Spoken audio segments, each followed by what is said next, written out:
Okay, so now we're going to talk about a engine start in the Jet Ranger.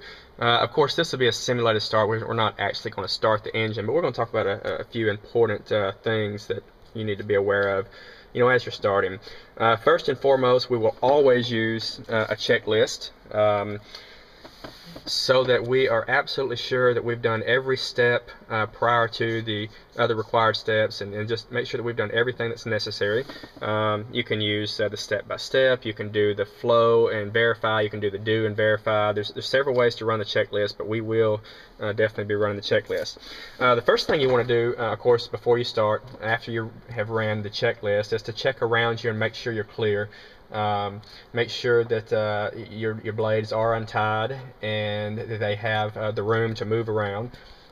Check behind you. The helicopter is going to be extremely loud when it starts. The turbine engine, you could hurt somebody's ears if they were too close. So just call the area clear. The second thing you want to do is make sure you have your frictions on so that the cyclic and/or the collective are not going to want to move on you during the start. So we're going to check that we have the collective full down, and we have the throttle turned off, and we have an indication here. There's a little red paint mark that lines up with the off. The other way we can tell the fuel is off is if we turn the throttle just a little bit. The little button pops up, and we press it and twist the throttle to the off position. During the checklist, it's going to have two different places where it asks you to verify that this throttle's off, and that's very important. If you were to try to start the helicopter with the throttle on, as soon as you started motoring the engine, you would be dumping fuel into the back of it, and you're going to exceed your TOT limits in just a few seconds and could cause significant damage to the engine. So we always want to make sure that throttle is absolutely, positively off. I can't stress that enough. Okay, so what we're going to do, we'll start a flight timer. This starter, just like most other aircraft, has a limitation on the run time, and it happens to be 45 seconds for the first start here.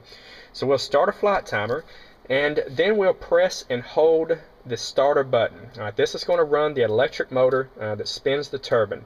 While that is spinning up, we're going to pan up here and we're going to look at the engine oil pressure, and we just want to see an indication of it moving up.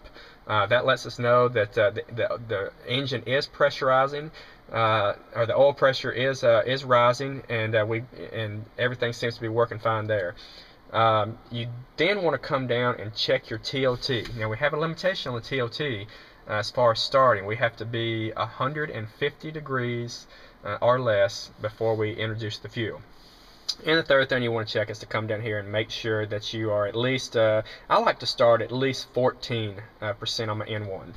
Okay, so once all these conditions are met here, then you'll simply, you're still holding the starter, you'll roll the throttle on, like so, and then back to the stop.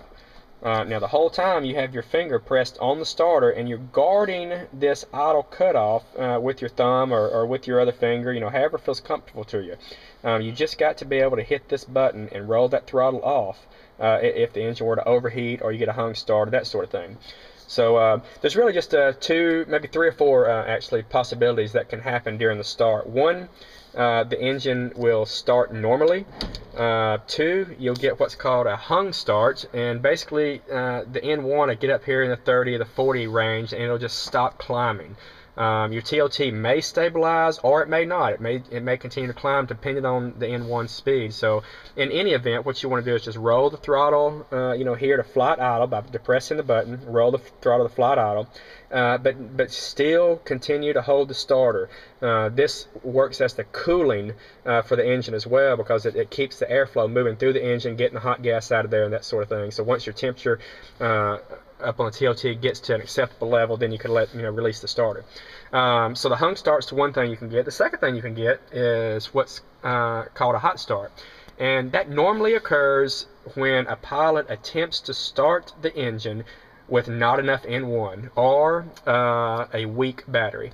Because the battery is needed to assist the engine until the N1 reaches 60%. So you need at least 24 volts, is recommended by me, before you attempt to start an engine in the Jet Ranger.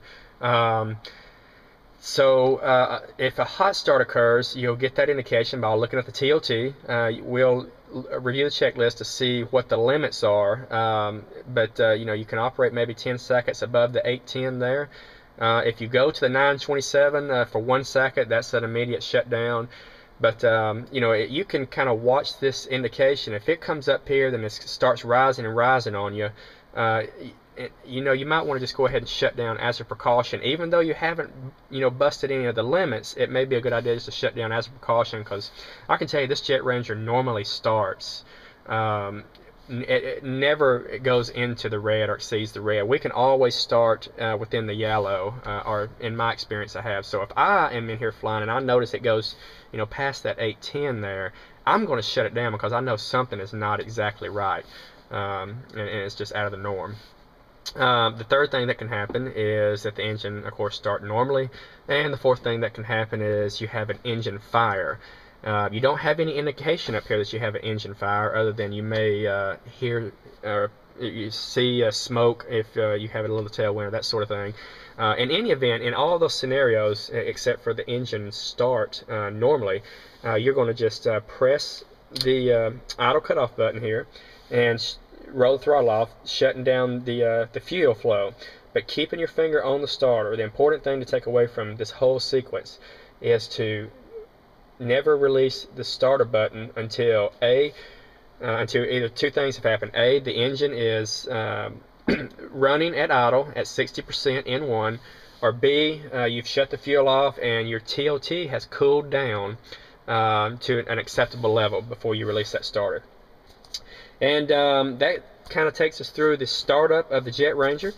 And the next few steps on here is going to be, of course, to get the generator on and verify that you're charging, get your radios on, set your radios the way you want, and just continue running the engine starting and after start and before takeoff checklist.